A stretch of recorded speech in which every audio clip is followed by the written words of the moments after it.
First contact.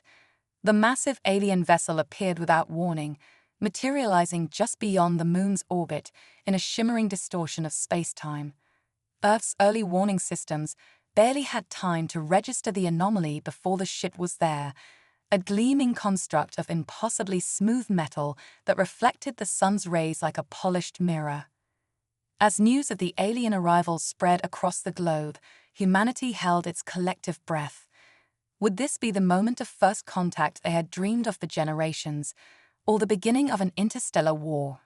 Military forces around the world went on high alert, fingers hovering nervously over launch buttons as they awaited orders from increasingly panicked world leaders. But the aliens made no aggressive moves. Their ship simply hung there in orbit, a silent sentinel watching over the blue marble of Earth. After 48 tense hours of waiting, they finally made contact. "Greetings, inhabitants of Earth," came the transmission, broadcast simultaneously to every screen and speaker on the planet. "We are the Zoraxians, and we come in peace." The voice was oddly flat and emotionless, but the words sent a wave of relief washing over humanity. This would not be an invasion, but a diplomatic mission. In the days that followed, the United Nations hastily assembled a first contact team led by Dr. Samantha Chen, Earth's foremost xenobiologist and linguist. As she prepared to board the shuttle that would take her team to the alien mothership, Sam tried to calm the butterflies in her stomach. This was the moment she had spent her entire career preparing for, but nothing could have truly readied her for the reality of meeting an alien species. The journey to the Zoraxian ship was mercifully short. As they approached, Sam marveled at its sleek design. There were no visible seams or joints. The entire massive structure appeared to be a single piece of seamless metal. A circular portal arised open to admit their shuttle, and they found themselves in a vast docking bay. The alien that greeted them was tall and slender, with grayish-blue skin that seemed to shimmer slightly in the light. Its face was oddly blank, with no discernible nose or mouth, just two large, dark eyes that regarded the humans impassively. "Welcome aboard," it said, its voice emanating from somewhere in its chest. "I am Zartan, lead researcher of the Zoraxian expedition. We are pleased to make your acquaintance." Sam stepped forward, willing her voice not to shake. "Thank you for your welcome, Zartan. I am Dr. Samantha Chen, and this is the human diplomatic team. We are honored to meet you and eager to learn about your people." Zartan inclined its head slightly. "The feeling is mutual, Dr. Chen. Please, follow me to our conference chamber where we may speak more comfortably." As they walked through the ship's corridors, Sam couldn't help but notice how sparse and utilitarian everything was. There was no art on the walls, no decorative elements of any kind. It was all smooth, featureless metal in varying shades of gray. In the conference room, the humans sat across from a group of Zoraxians. Sam noticed that they all looked nearly identical, with only subtle variations in height and skin tone to distinguish them. "We have been observing your planet for some time," Zartan began. "Your species fascinates us. You are so chaotic, so driven by emotion and instinct. It is quite different from our own society." Sam leaned forward, intrigued. "How so? Can you tell us more about Zoraxian culture?" "Our society is based on pure logic and reason," Zartan explained. "We have evolved beyond the need for emotion, which we view as inefficient and often detrimental to progress. Our entire civilization is structured to maximize productivity and advancement." The humans exchanged glances. A society without emotion, it was hard to imagine. "But surely you must feel something," Sam pressed. "Joy at a new discovery, curiosity about the unknown." Zartan's large eyes blinked slowly. "We experience satisfaction when goals are achieved, and we pursue knowledge for its practical applications. But we do not have the wild swings of mood that seem to characterize your species. It is one of the things we hoped to study by coming here." As the conversation continued, it became clear that the cultural divide between humans and Zoraxians was vast.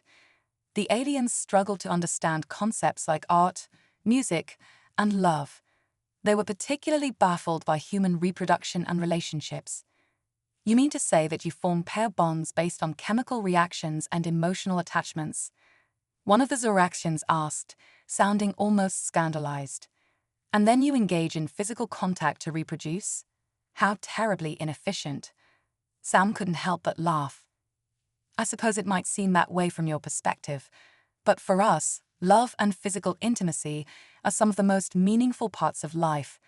They bring us joy and fulfillment. The Zoraxians looked at each other, clearly struggling to comprehend. Joy, fulfillment? These are not quantifiable metrics. How do you measure the success of a relationship? We don't, really, Sam admitted. It's more about how it feels, the emotional connection between people. This led to a long and somewhat awkward conversation about human mating habits and family structures. The Zoraxians were both fascinated and perplexed by the concept of marriage, child-rearing, and the nuclear family. And you allow these family units to form and dissolve based on emotional whims? Zartan asked. Does this not lead to societal instability? Sam sighed. Explaining the intricacies of human relationships to these logical aliens was proving to be quite a challenge. It can be messy sometimes, she conceded. But it's also what makes life rich and meaningful for us. The connections we form with others, the love we feel, it's what drives us to create, to explore, to better ourselves. The Zoraxians still looked skeptical, but seemed intrigued by this alien perspective. As the meeting wound down, Zartan made an unexpected proposal. We would like to establish a cultural exchange program, it said. A group of humans to visit our homeworld, and some of our researchers to stay here on Earth. We believe this would be mutually beneficial in furthering our understanding of each other. The human delegation was stunned. This was moving faster than anyone had anticipated, but the opportunity was too good to pass up. We would be honored, Sam replied, her heart racing with excitement. I'm sure there will be many volunteers eager to visit your world. As they prepared to return to Earth, Sam's mind was reeling. First contact had been made, and it had gone better than anyone could have hoped. But she couldn't shake the feeling that they were only scratching the surface of the vast differences between their species. The real challenges and opportunities lay ahead. Little did she know just how prophetic that feeling would prove to be. The cultural exchange with the Zoraxians would push humanity to its limits, forcing them to examine their own nature and defend the very essence of what it meant to be human. It would be a journey of discovery, danger, and ultimately hope, not just for Earth, but for two civilizations learning to bridge the gulf between logic and emotion. As the shuttle departed the Zoraxian ship, Sam took one last look at the alien vessel gleaming against the star-filled backdrop of space. A shiver of excitement ran down her spine. Whatever happened next, she knew that nothing would ever be the same again. The cosmic classroom. As the sleek Zoraxian shuttle pierced Earth's atmosphere, Dr. Samantha Chen felt her stomach doing backflips, and not just from the G-forces. She was leading the first group of human volunteers to visit the alien homeworld, a journey that would take them light years from everything they'd ever known. Nervous Sam? Asked Jack Torres, the rugged ex-Navy SEAL who'd been assigned as the team's security officer. His easy grin belied the tension in his shoulders. Sam managed a shaky smile. Terrified, excited, maybe a little nauseous.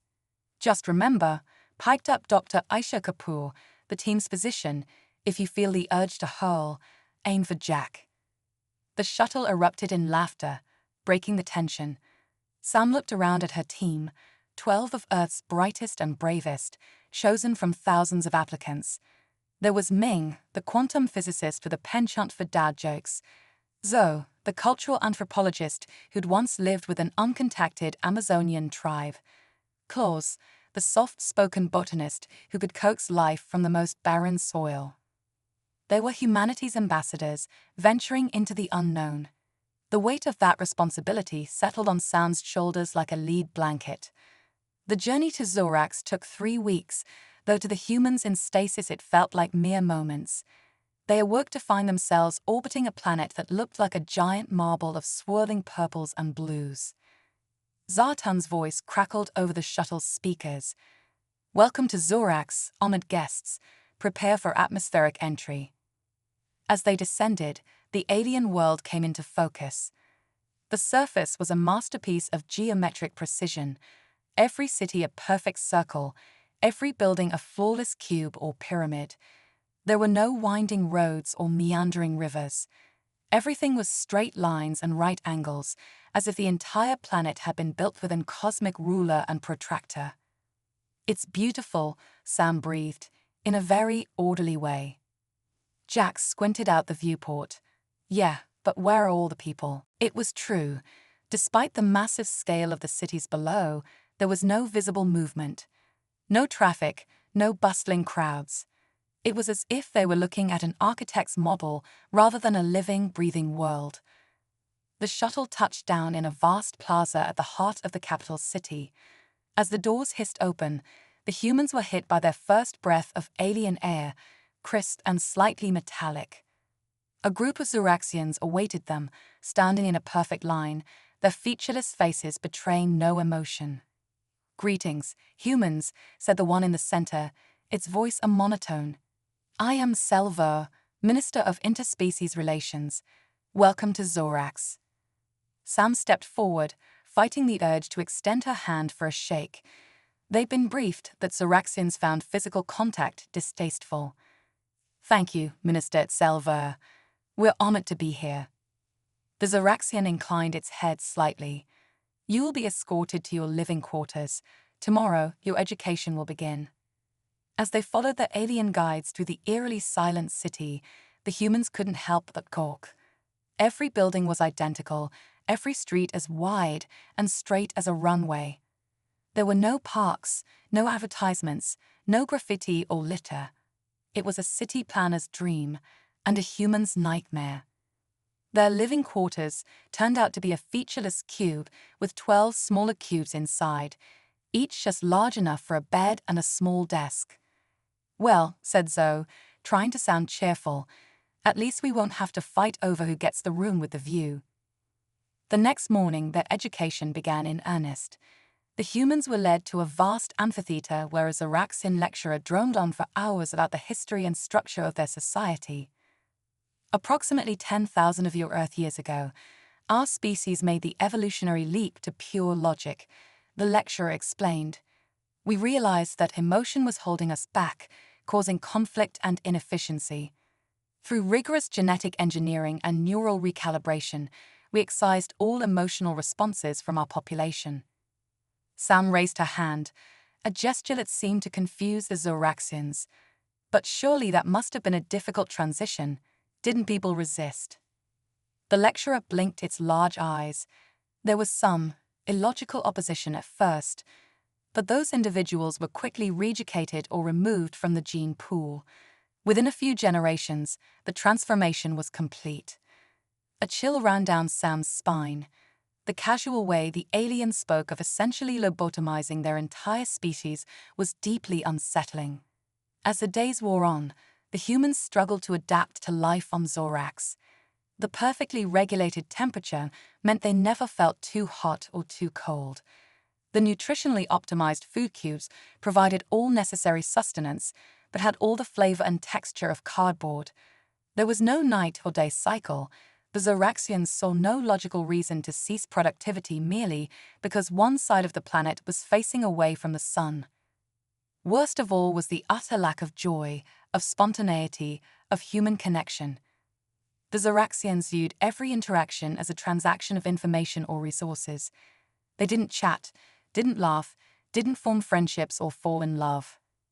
One evening, or what passed for evening in the eternal twilight of Zorax, Sam found Jack sitting alone in the common area, staring at a hologram of Earth. "Credit for your thoughts?" she asked, sitting beside him. He sighed, running a hand through his hair. "I'm going stir-crazy, Sam. This place, it's like a prison, but one where the inmates are the guards too. How can they live like this?" Sam nodded, understanding all too well. They don't see it as living, not the way we do. For them, existence is about efficiency and progress. Emotion is just noise.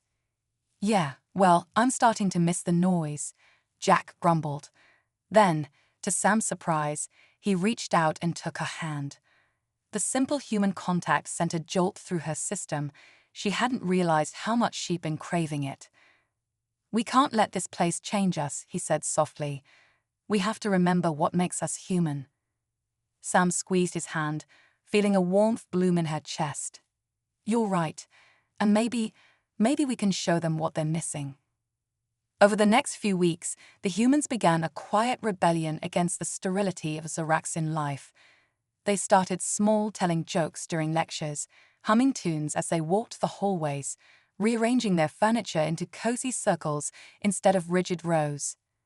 At first, the Zoraxians seemed merely puzzled by this behavior, but slowly, almost imperceptibly, things began to change.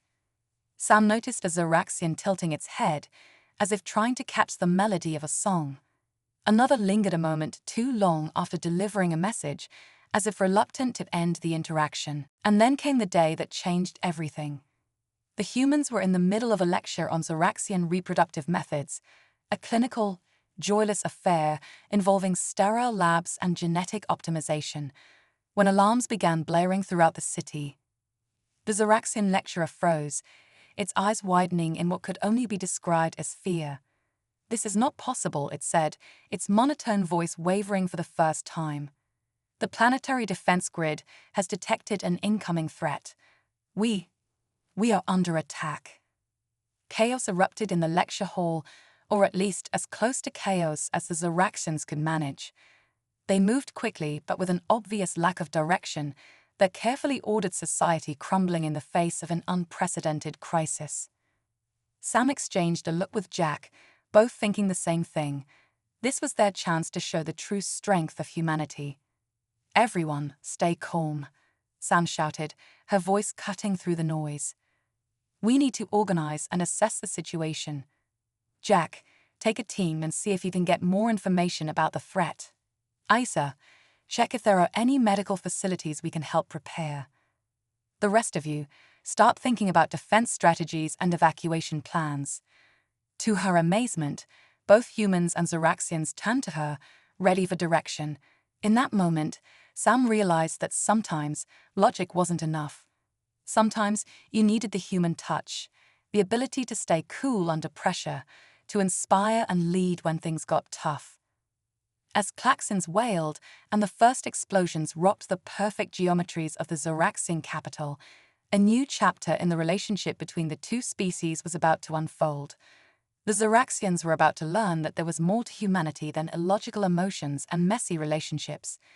They were about to witness firsthand the indomitable human spirit in action. And perhaps in facing this threat together, both species would discover a new way forward, one that balanced logic and emotion, efficiency and empathy. The fate of two worlds hung in the balance, and the next few hours would determine whether this cosmic classroom would end in destruction or a revolutionary new understanding. Sam took a deep breath, squaring her shoulders. "All right, people," she said, her voice steady and determined. "Let's show them what humanity can do. Chaos and compassion." The Zoraxian capital shuddered under the assault of an unknown enemy. Sleek buildings that had stood undisturbed for millennia now crumbled like sandcastles in a storm. The air filled with an acrid smoke, punctuated by the wail of unfamiliar alarms. In the midst of this chaos, Dr. Samantha Chen and her team of human volunteers sprang into action. Their training kicked in, overriding the fear and uncertainty that threatened to paralyze them. "Jack, what's the situation?" Sam barked into her comm device as she led a group of shell-shocked Zoraxians towards a designated safe zone. Jack's voice crackled back, tight with tension. "It's the Vexcar, Sam. Some kind of silicon-based life form from the galactic core. They're after Zoraxian technology, and they're not taking prisoners." Sam's blood ran cold. The Vexcar was supposed to be a myth, a campfire story told to scare rookie space cadets. If they were real and here, she pushed the thought aside. There would be time for existential dread later. Right now, people needed her. "Aisha, status on medical facilities?" "It's a nightmare, Sam. the doctor replied, her usually calm voice strained. The Zoraxians have no concept of triage. They're trying to treat stubbed toes with the same priority as life-threatening injuries. I'm reorganizing as fast as I can, but we need more hands. Understood. I'll send Ming and Klaus your way. Zo, how are we on the cultural front? The anthropologist's response was interrupted by a nearby explosion. When the dust settled, Zo continued, "It's fascinating, Sam. The Zoraxians are feeling. I'm seeing fear, confusion, even the beginnings of compassion. It's like their emotional suppression is breaking down under the stress." Sam allowed herself a grim smile. Maybe some good could come from this disaster after all. A Zoraxian approached her, its usual blank expression replaced by something that looked almost like worry. "Dr. Chen," it said, its monotone voice wavering slightly, "our defensive systems are failing. The Vex car will breach the city center within hours. What should we do?" The alien's use of "we" instead of "I" didn't escape Sam's notice. Already, the crisis was forging connections where none had existed before. "We fight," Sam said firmly. "We protect each other. We survive. Can you take me to your central command?" The Zoraxian nodded, an oddly human gesture that tugged at Sam's heart. The command center was a scene of controlled chaos. Zoraxian operators moved with quick efficiency, but there was an underlying current of panic that they couldn't quite suppress. In the center of it all stood Selvar, the Minister of Interspecies Relations, looking lost. "Minister," Sam said, striding up to him, "we need to coordinate our efforts. The Vexcar are after your tech, but they'll destroy everything in their path to get it. We need to evacuate civilians, fortify key positions, and mount a counteroffensive." Zelver blinked rapidly, a sign of distress in Zoraxians. But our simulations didn't account for this scenario. We have no logical course of action." Sam placed a hand on the alien's shoulder, ignoring its slight flinch at the contact. "Sometimes logic isn't enough. Sometimes you have to go with your gut, take a leap of faith. Trust me, Minister. Trust humanity." For a long moment, Zelver was silent. Then, slowly, it nodded. "Very well, Dr. Chen. What do you propose?" Over the next few hours, Sam and her team worked feverishly to mount a defense. Jack coordinated with Zoraxian security forces, teaching them guerrilla tactics that the regimented aliens had never considered. Aisha transformed the sterile medical facilities into efficient trauma centers.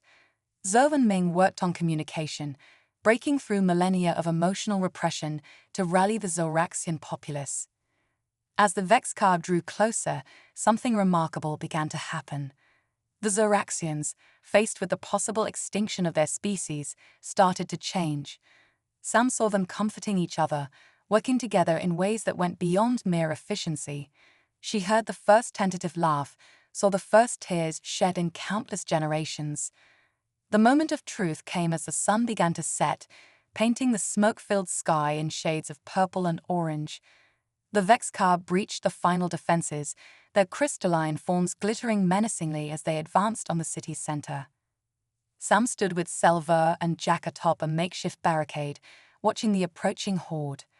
"Any last words of wisdom, Sam?" Jack asked, his attempt at humor barely masking his fear. Sam took a deep breath, feeling the weight of two civilizations on her shoulders. "Just this," she said. "We are stronger together. Zoraxian logic and human emotion, hand in hand. That's how we win." As if on cue, a Zoraxian scientist rushed up to them, its eyes wide with excitement, an expression Sam would have thought impossible just days ago. "Dr. Chen," it exclaimed, "we've done it. By combining our quantum field technology with the emotional resonance of human music, we've created a weapon that can disrupt the Vexcar's silicon-based neural networks." Sam's jaw dropped. "You weaponized music." The scientist nodded eagerly. "The mathematical precision of our technology infused with the raw emotional power of human art. It's beautiful." Selver stepped forward, and to Sam's amazement, there was a fierce determination in its eyes. Let us show these invaders the true power of our united species, it said, its voice ringing with an emotion that could only be described as pride. As the Vex car closed in, a sound unlike anything in the universe began to echo across the battlefield. It was a symphony of logic and passion, of mathematics and melody.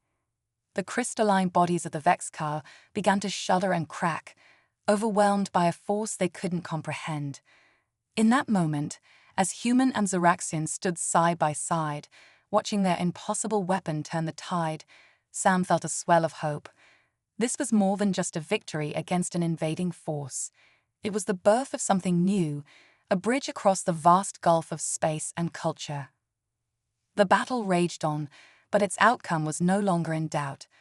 As the last of the Vex car fell, shattering into glittering dust, a cheer went up from the defenders, Zoraxian and human voices united in triumph.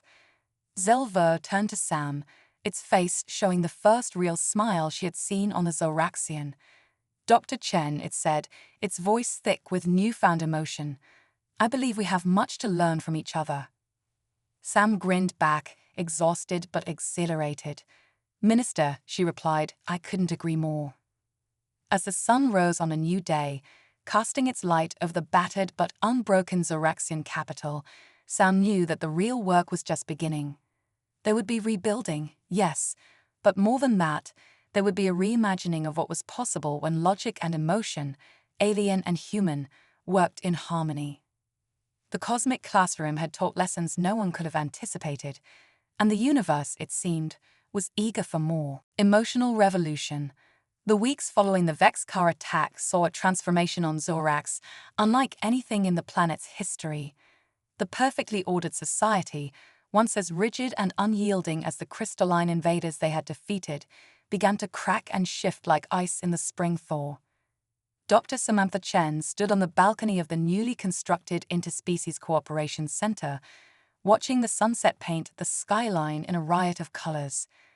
The straight lines and perfect angles of Zoraxian architecture were now interspersed with curves and organic shapes, a visual representation of the change sweeping through their culture.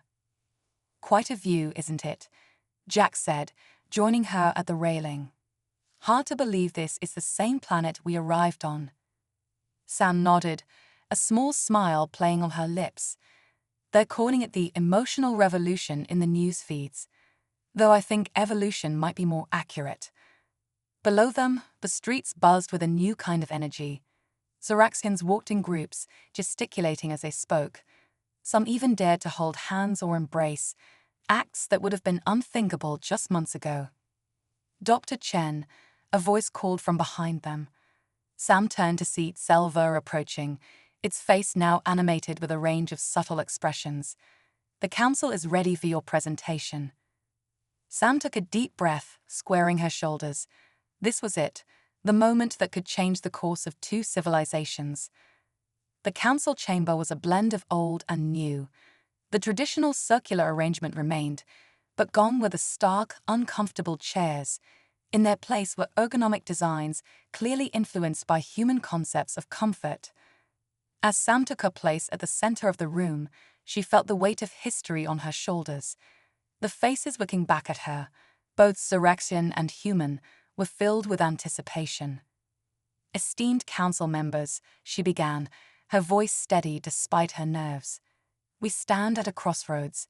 The events of recent months have shown us that neither pure logic nor unbridled emotion alone is enough to face the challenges of our universe. We must find a balance."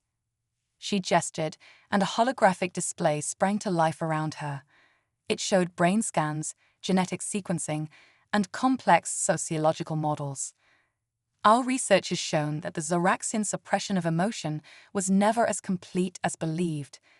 The capacity for feeling remained, dormant but alive. The stress of the Vex car attack simply awakened what was always there." Murmurs rippled through the chamber. Sam pressed on. "Moreover, we've discovered that emotion isn't just some evolutionary leftover.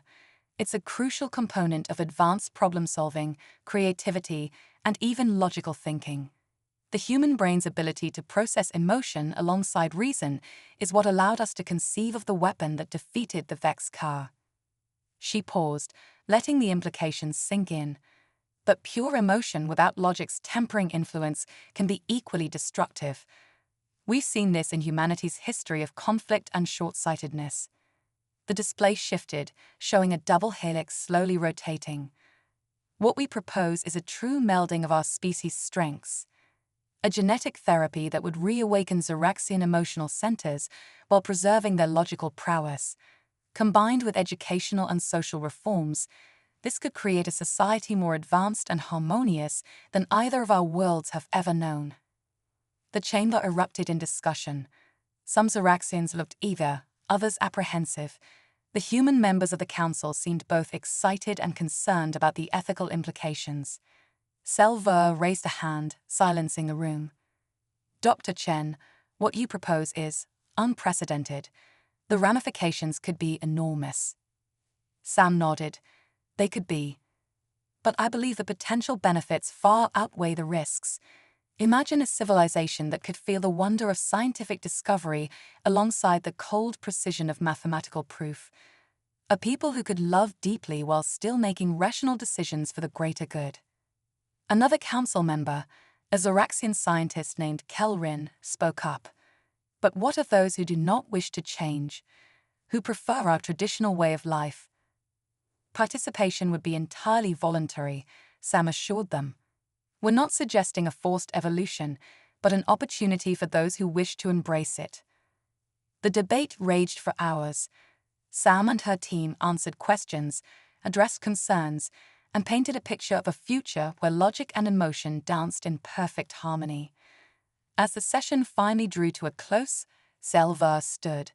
The chamber fell silent, all eyes on the Minister of Interspecies Relations. Fellow council members, Selver began, its voice carrying a depth of feeling that would have been impossible months ago. I have seen firsthand the power of human emotion. I have felt fear, yes, but also hope, joy, even love. It paused, seeming to gather its thoughts. Our society has long prided itself on making the most logical choice. And now, having examined all the evidence, having experienced a fraction of what we stand to gain, I believe the most logical choice is to embrace change.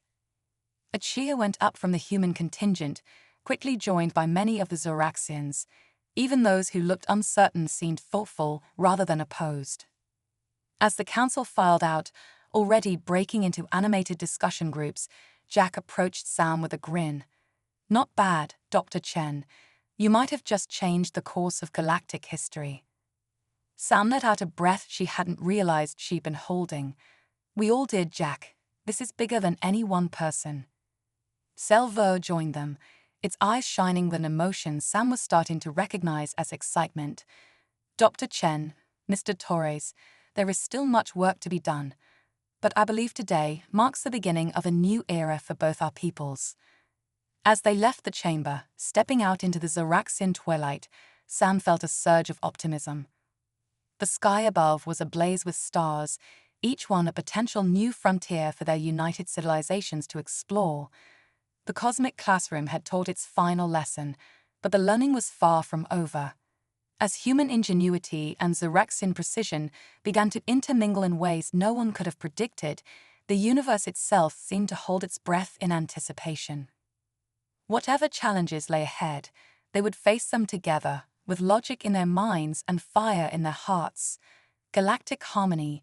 10 years had passed since the emotional revolution began on Zorax, and the changes were nothing short of miraculous. The once sterile, geometric cities now pulsed with life and creativity. Zoraxian architecture had evolved into a breathtaking fusion of mathematical precision and artistic expression, with structures that seemed to defy gravity while still maintaining perfect structural integrity. Dr. Samantha Chen, now the head of the Interstellar Cultural Exchange Program, stood at the entrance of the newly christened Harmony Spaceport. The massive structure was a testament to what could be achieved when logic and emotion worked in tandem, a swirling vortex of gleaming metal and crystalline surfaces that somehow managed to evoke both awe and a sense of welcome. Still can't believe we pulled this off, Jack said, coming to stand beside her. The years had added a touch of grey to his temples, but his eyes still sparkled with the same adventurous spirit. Sam smiled, reaching out to squeeze his hand. Their relationship had grown alongside the Zoraxian-human alliance, a living example of the bridges being built between their species. "We had a lot of help," she replied, nodding towards the diverse crowd gathering for the ceremony. Zoraxians and humans mingled freely, their differences now a source of fascination rather than division. Children of both species played together, their laughter a melody that would have been unthinkable a decade ago. A hush fell over the crowd as Selver approached the podium. The former Minister of Interspecies Relations, now serving as the first Zoraxian-human hybrid on the Galactic Council, cut an impressive figure. Its features had softened slightly, showing more expression, while still maintaining the dignified bearing of its people. "Friends, colleagues, honored guests," Zelver began, its voice carrying easily across the gathering. "Today, we stand on the precipice of a new era. The Harmony Spaceport is more than just a terminal for interstellar travel. It is a symbol of what we can achieve when we open our hearts and minds to new possibilities." The crowd cheered, a mixture of Zoraxian tones and human voices creating a unique harmony. 10 years ago, our worlds collided in a way none of us could have anticipated. We faced destruction at the hands of the Vexkar, and in our darkest hour, we discovered a truth that would change everything. Selver paused, its gaze sweeping across the assembly. "We learned that emotion and logic, far from being opposing forces, are two halves of the same whole. Like the twin stars of a binary system, they orbit each other, creating a balance that allows for infinite possibilities." Sam felt a swell of pride as she listened. The journey hadn't been easy. There had been setbacks, moments of doubt, and those who resisted change. But the results spoke for themselves. Zoraxian society had flourished, experiencing a renaissance in art, music, and scientific discovery. Human culture, in turn, had been enriched by Zoraxian perspectives, leading to advancements in technology and social structures that had once seemed like science fiction. "The Harmony Spaceport," Selver continued, "is not just a gateway to the stars. It is a beacon, inviting other civilizations to join our grand experiment. Already, we have made contact with a dozen new species, each bringing their own unique blend of thought and feeling to our expanding alliance." As if on cue, a shimmer appeared in the sky above. The crowd gasped as a ship unlike anything they'd seen before materialized. Its organic, almost liquid form pulsed with colors that seemed to shift in response to the emotions of the onlookers. "I am pleased to introduce the newest members of our galactic family," Selver announced, a note of excitement in its voice. "The Lumina, a species of energy beings from the Andromeda Galaxy." The ship descended gracefully, coming to rest on a specially designed platform. As its surface rippled, 3 figures emerged, beings of pure light that somehow managed to convey a sense of curiosity and warmth. Sam and Jack exchanged amazed glances. Just when they thought they'd seen it all, the universe threw them another curveball. One of the Lumina floated forward, its light pulsing in what seemed to be a form of communication. A translated drone hovering nearby converted the pulses into words. "Greetings, people of Harmony," the melodious voice echoed across the spaceport. "We have traveled far, drawn by the unique energy signature of your worlds. Never before have we encountered a civilization that has so successfully blended different modes of existence. We are honored to join your alliance and look forward to the exchange of knowledge and experience." The crowd erupted in cheers and applause. Sam felt tears pricking at her eyes, overwhelmed by the magnitude of the moment. This was why they had worked so hard, pushed through every obstacle, not just for Zorax or Earth, but for the promise of a galaxy united in diversity. As the ceremony continued, with representatives from a dozen worlds taking the stage to share their visions of the future, Sam found herself reflecting on the journey that had brought them here. From that first awkward meeting on the Zoraxian ship to the trials of the Vexkar invasion, Every step had led to this moment. The cosmic classroom had expanded beyond anything they could have imagined, becoming a galaxy-wide exchange of ideas and experiences, and they were just getting started. As the first official transport prepared to depart from the Harmony spaceport, carrying a mix of Zoraxian, human, and alien passengers to the farthest reaches of known space, Sam felt a familiar flutter of excitement in her chest, the kind she had felt when she first set foot on Zorax all those years ago. "Ready for another adventure?" Jack asked, a twinkle in his eye. Sam grinned, taking his hand as they walked towards the boarding area. "Always," she replied. "The universe is waiting, and we've got a lot more to learn." Behind them, the Lunina beings danced through the air, their light intertwining with the advanced holographics of the spaceport to create a dazzling display. Zoraxian children laughed in delight, their emotions as vibrant and unrestrained as any human child's.